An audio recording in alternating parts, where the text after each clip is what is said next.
Bom, pessoal, retornando então, vamos dar continuidade à aula de primeiros socorros, tá? NR35, trabalho em altura. Bom, o próximo slide, paramos na vinda 25, voltamos aqui para o 26. Não deslocar o acidentado até que sua respiração volte ao normal. Remover o acidentado somente deitado, mas só em caso de extrema necessidade. Remover o acidentado, olha só, quando for remover o acidentado, tem que ser ele deitado. Tá? Nunca colocar ele em pé, sentado, nunca. Tentar movimentar a coluna dele o menos possível. Solicitar socorro especializado, mesmo que o acidentado esteja recuperado. Sempre, tá? Socorro em primeiro lugar, tá? Ressuscitação cardiorrespiratória. A ressuscitação cardiorrespiratória, RCR, é um conjunto de medidas utilizado no atendimento a vítimas de parada cardiorrespiratória, PCR. O atendimento correto exige, desde o início, na grande maioria dos casos, o emprego de técnicas adequadas para o suporte das funções respiratórias e circulatórias. Tá? Bom, a ressuscitação cardiorrespiratória é o seguinte, gente. O coração parou, vamos tentar reanimar ele. A gente vai ver isso mais à frente. Principais causas. Primária. Parada cardíaca se deve a um problema do próprio coração, causando uma arritmia cardíaca, geralmente a fibrilação ventricular. A causa principal é a isquemia cardíaca, chegada de quantidade suficiente de sangue oxigenado ao coração. São as principais causas de parada cardíacas em adultos que não foram vítimas de traumatismos. Bom, então, o que acontece? A pessoa vai ter problemas de parada cardiorrespiratória, né? Parada cardíaca, quando tem um problema de coração, uma arritmia, ou quando o sangue oxigenado não é suficiente à chegada no coração. Esses são problemas naturais, mas vão ter problemas provocados por acidente. A gente vai ver mais à frente agora. Secundários. Disfunção do coração causado por problema respiratório por uma causa externa. São as principais causas de parada cardiorrespiratória em vítimas de traumatismos. Quando a pessoa sofre um traumatismo, tá? Ela acaba tendo uma parada cardíaca. Oxigenação deficiente, obstrução das vias aéreas ou doenças pulmonares. Transporte inadequado de oxigênio, hemorragia grave, estado de choque, intoxicação por monóxido de carbono. Então, outros fatores podem levar a uma parada cardíaca. Ação de fatores externos sobre o coração, drogas e descarga de choque elétrico. Choque elétrico, hemorragia, tá? Se encontrar em um lugar muito pobre de oxigênio, tudo isso leva à parada, tá, cardíaca e respiratória também. No ambiente de trabalho deve-se dedicar especial atenção a trabalhos com substâncias químicas, tais como monóxido de carbono, defensivos agrícolas, especialmente organo fosforado, e trabalhos em eletricidade. Embora o infarto do miocárdio é um dos acidentes graves, possa ocorrer nas mais variadas situações, inclusive no trajeto residência-trabalho-residência, ou mesmo dormindo. Tá? Os primeiros atendimentos emergenciais em caso de acidente. Reavaliação. Verificar pulso coratídeo após 1 minuto de ressuscitação cardiorrespiratória e depois a cada 3 minutos. Bom, a pessoa está com insuficiência cardíaca, você vai fazer a ressuscitação, tá? Então você faz 1 minuto e deixa ela tentar reagir em 3 minutos. Não deu, volta de novo, até ela reagir, entendeu? E aí, sucessivamente, até a pessoa, né, se tornar os batimentos presentes e a pulsação presente, ó. Se pulso presente, verificar a presença da respiração eficaz. Respiração presente, manter a vítima sob observação. Respiração ausente, continuar os procedimentos de respiração artificial e contatar com urgência o atendimento especializado. Se o pulso ausente, iniciar respiração cardiorrespiratória pelas compressões torácicas. Bom, meus amigos, é o seguinte, temos 2 vias, tá? Temos a ressuscitação cardiorrespiratória e a respiração, né, e a ressuscitação respiratória. O que acontece? A ressuscitação cardíaca se dá através de batimentos do coração. E a respiratória, respiração boca a boca. O que acontece aqui? Ó? Se pulso presente, verificar a respiração. Se respiração presente, manter a vítima em observação. Tá tudo bem. Quando está presente, está ótimo, né, meu amigo? Agora, quando está ausente, aqui dá ruim. Tá? Por exemplo, respiração ausente. Continuar os procedimentos de respiração artificial até o atendimento chegar. Se o pulso está ausente, compressão torácica, entendeu? Respiração ausente, boca a boca. Pulso ausente, torácica. E assim vai, para você não perder a vítima. Verificar o diâmetro das pupilas, sempre. Estado de choque. Estado de choque. O choque é um complexo grupo de síndromes cardiovasculares agudas que não possui uma definição única, que compreenda todas as suas diversas causas e origem. Didaticamente, o estado de choque se dá quando há mau funcionamento entre o coração, vasos sanguíneos, artérias e veias, e sangue, instalando-se um desequilíbrio no organismo. Causas principais do estado de choque: hemorragia intensa, infarto, taquicardia, braquicardia, né?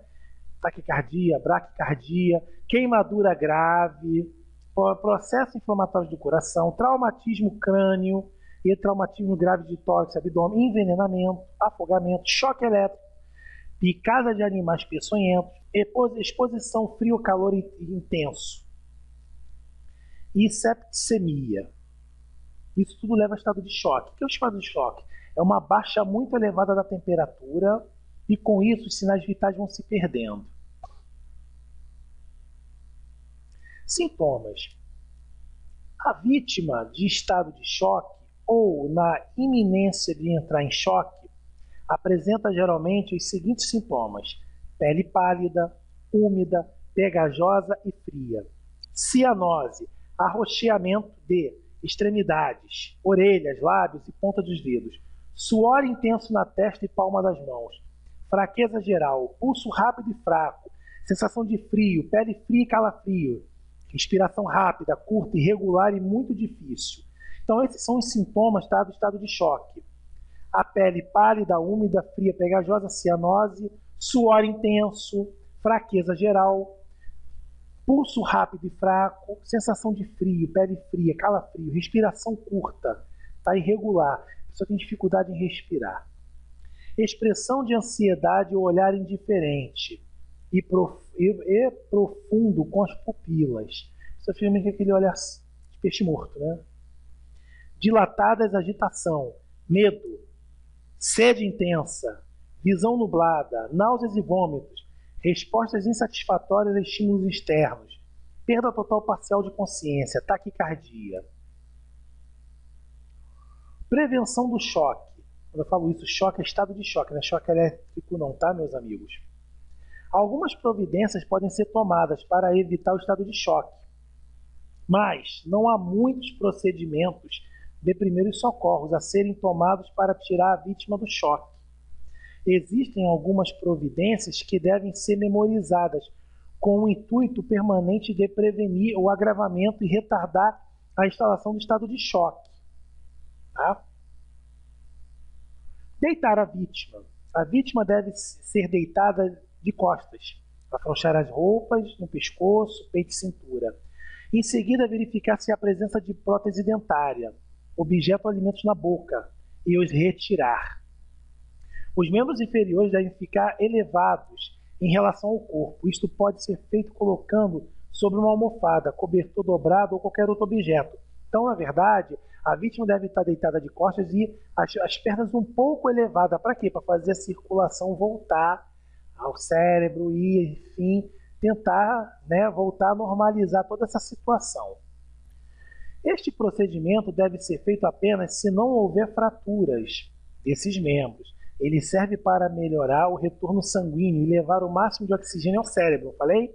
Quando você eleva um pouco as pernas, o sangue tende a voltar ao cérebro e isso vai restabelecer a vítima. Mas se ela tiver fraturas, aí, meu amigo, não se deve nem mexer. Tá? A gente vai ver isso. Não erguer os membros inferiores da vítima a mais de 30 centímetros do solo. Você vai levantar, você não vai levantar 1 metro, não. É 30 centímetros no máximo, tá?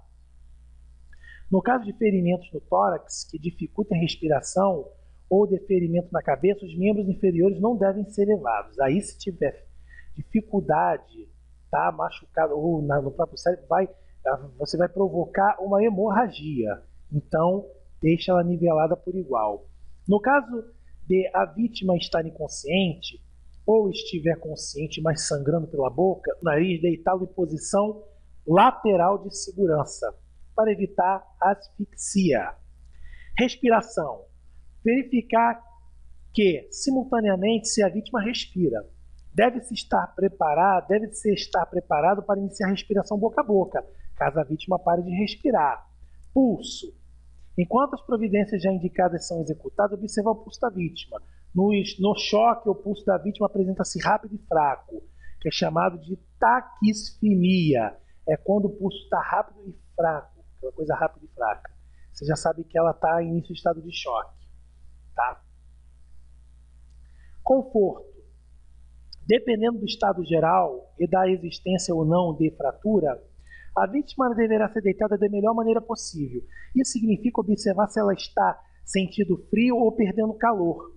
Se for preciso, a vítima deve ser agasalhada com cobertor, algo semelhante, como uma lona ou casacos. Tranquilizar a vítima. Se o socorro médico estiver demorando, tranquilizar a vítima, mantendo a calma sem demonstrar apreensão quando ao seu estado. Permanecer em vigilância junto à vítima para dar-lhe segurança e para monitorar as alterações de seu estado físico e de consciência.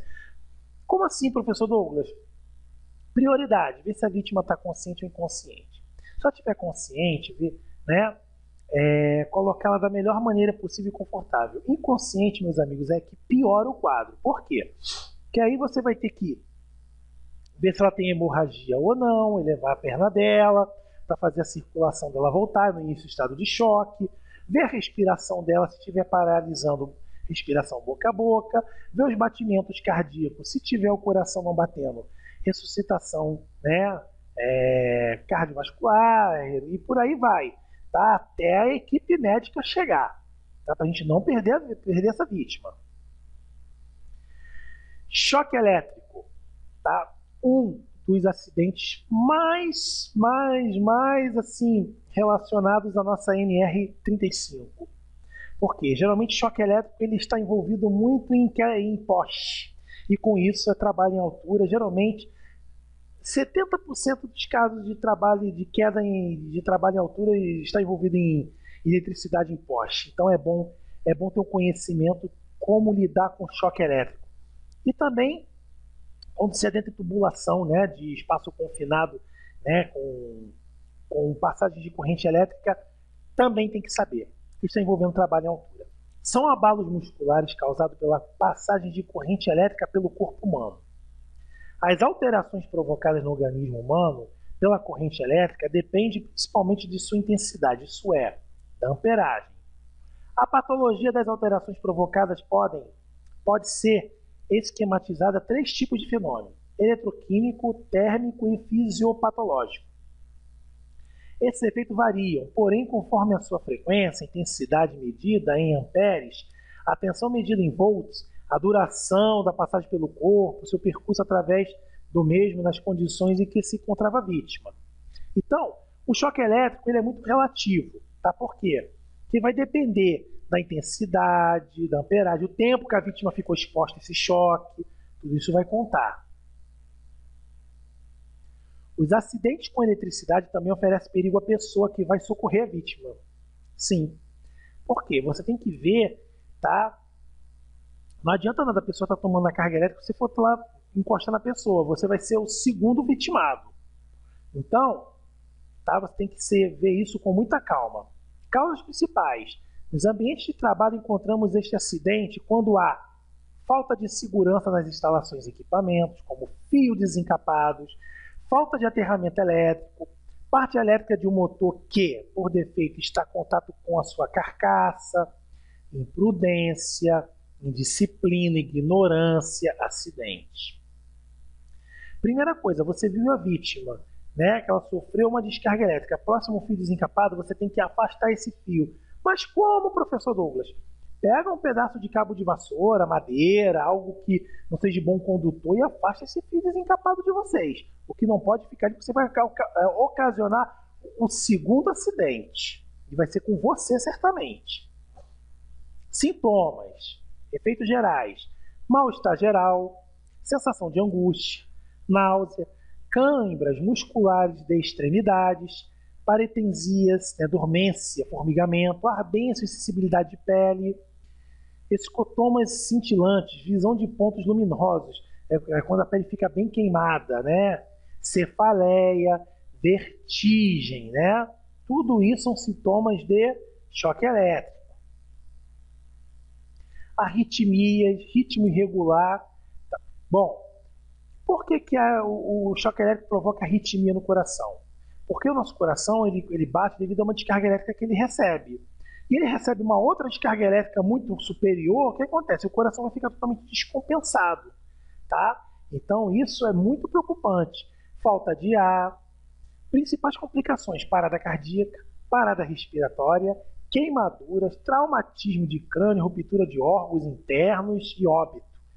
Por que ruptura de órgãos internos? Meus amigos, não se esqueça que o choque ele produz um calor, tá? Dependendo da amperagem desse choque, é algo assim chocante, tá? Literalmente falando que a pessoa cozinha de dentro para fora, tá? Ele cozinha de dentro para fora. É uma coisa, assim, tremenda. Primeiros socorros. Antes de socorrer a vítima, cortar a corrente elétrica, desligando a chave geral de força, retirando os fusíveis de instalação ou puxando o fio da tomada, desde que seja encapado, claro. Se o item anterior não for possível, tentar afastar a vítima da fonte de energia, utilizando luvas de borracha grossa, materiais isolantes, que estejam secos, cabo de vassoura, tapete de borracha, jornal dobrado, pano grosso dobrado, tá? Afastar a vítima do fio ou do aparelho elétrico, tá? Desmaio. Definição: é a perda súbita, temporária e repentina da consciência devido à diminuição de sangue e oxigênio no cérebro. Principais causas: hipoglicemia, cansaço excessivo, fome, nervosismo intenso, emoções súbitas e susto. Acidentes, principalmente que envolvem perda sanguínea, dor intensa, prolongada permanência em pé, mudança súbita de posição, de deitado para em pé, ambientes fechados e quentes, de arritmias cardíacas, bradicardia. Sintomas: fraqueza, suor frio abundante, náusea, ânsia de vômito, palidez intensa, pulso fraco. Manual de primeiros socorros: pressão arterial baixa, respiração lenta, extremidade fria, tontura, escurecimento da visão devido à perda de consciência ou primeiros socorros. Se a pessoa apenas começou a desfalecer, sentá-la em uma cadeira ou em outro local semelhante. Curvá-la para a frente. Baixar a cabeça do acidentado, colocando-a entre as pernas e pressionar a cabeça para baixo, para ver se ela reanima. Manter a cabeça mais baixa que os joelhos. Fazê-la respirar profundamente até que passe o mal-estar. Havendo desmaio, mantenha o acidentado deitado, colocando sua cabeça e os ombros em posição mais baixa em relação ao corpo. Cabeça para quê? Para o sangue voltar e oxigenar o cérebro, né? Reanimar, afrouxar a roupa, manter o ambiente arejado. Se houver vômito, cabeça lateral, né? Para evitar sufocamento, afogamento do próprio vômito, né? Aspiração. Depois que o acidentado se recuperar, pode ser dado um café, chá ou água com açúcar. Não se deve jamais dar bebida alcoólica, gente, pelo amor de Deus. Mas bebida alcoólica que vai esquentar, vai animar, por favor. Por favor mesmo. Antes de finalizar essa aula, meus amigos, eu quero fazer uma retomada aqui ao choque, que é, até o momento, um dos mais importantes, tá? Primeiramente, estado de choque é uma coisa. Estado de choque é a perda dos sinais vitais. Choque elétrico é quando sofre um um contato com uma corrente elétrica de uma grande amperagem ou voltagem, tá? Então, o que acontece com o choque elétrico, meus amigos? É o seguinte, geralmente acontecem esses acidentes envolvendo trabalho em altura quando há o desconhecimento, tá, em trabalhar nessa área, certo? E a pessoa não está preparada para isso, ou algo que deveria ter sido feito não foi feito, ou então a própria falta de cuidado, né? Enfim, ignorância, né? Falta de zelo. Então, o seguinte fato, né? Fio desencapado, geralmente é fio desencapado, fio solto, passando corrente, curto. Então, tudo isso provoca choque elétrico, tá? Agora, também tem o seguinte, a pessoa está no espaço confinado. Tem um fio desencapado lá solto, passando corrente, né? Uma coisa é pegar na cabeça do funcionário diretamente e ele tomar um choque carga elétrica. Uma coisa é estar com capacete, né? Então são coisas bem diferentes. Então quer dizer, a gente também pode evitar, o EPI ele pode nos ajudar, tá? Outra coisa, usando a bota adequada. Se você vai fazer a manutenção, né? Você vai fazer a manutenção de um poste que passa corrente elétrica, cabos energizados, você tem que usar a luva correta, tá? Como é que você vai fazer um trabalho em altura, tá? Não usando a luva de vaqueta?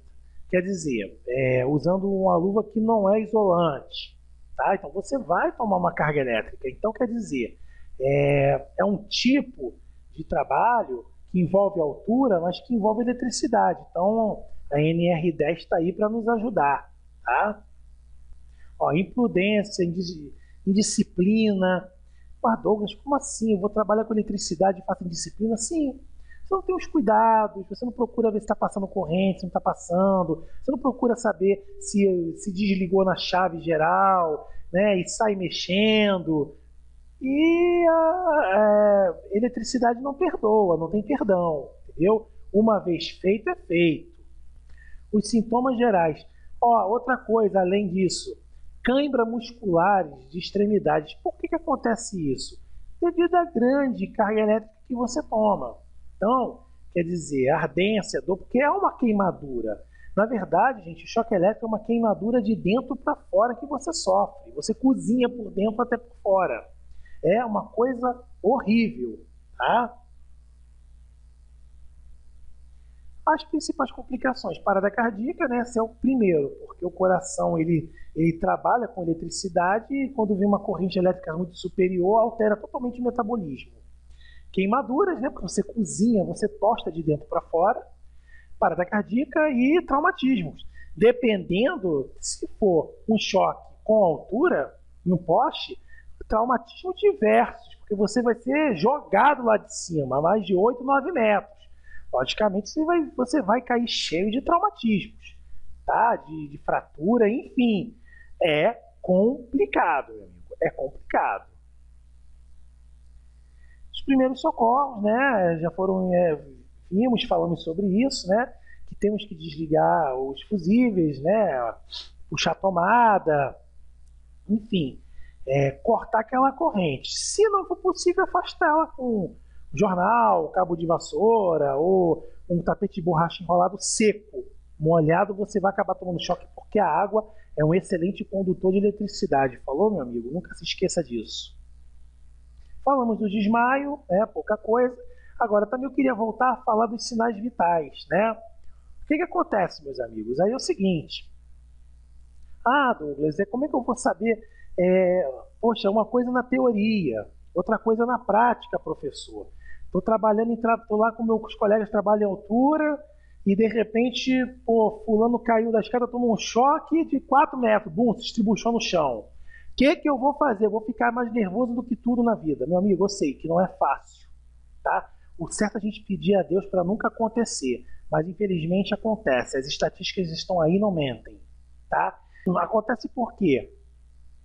Por imprudência, por pressa, por não querer usar uma EPI, né? E o preço é caro, tá? Então, primeira coisa, você vê se ele está consciente ou inconsciente. Porque se estiver consciente, muito melhor, você vai mantê-lo consciente, conversar com ele, tá? Ver o estado do pulso, da respiração dele, ver se tem hemorragia, ver se a temperatura dele não está em estado de choque, não está abaixo da temperatura. Bacana. Estar inconsciente é bem pior. Por quê?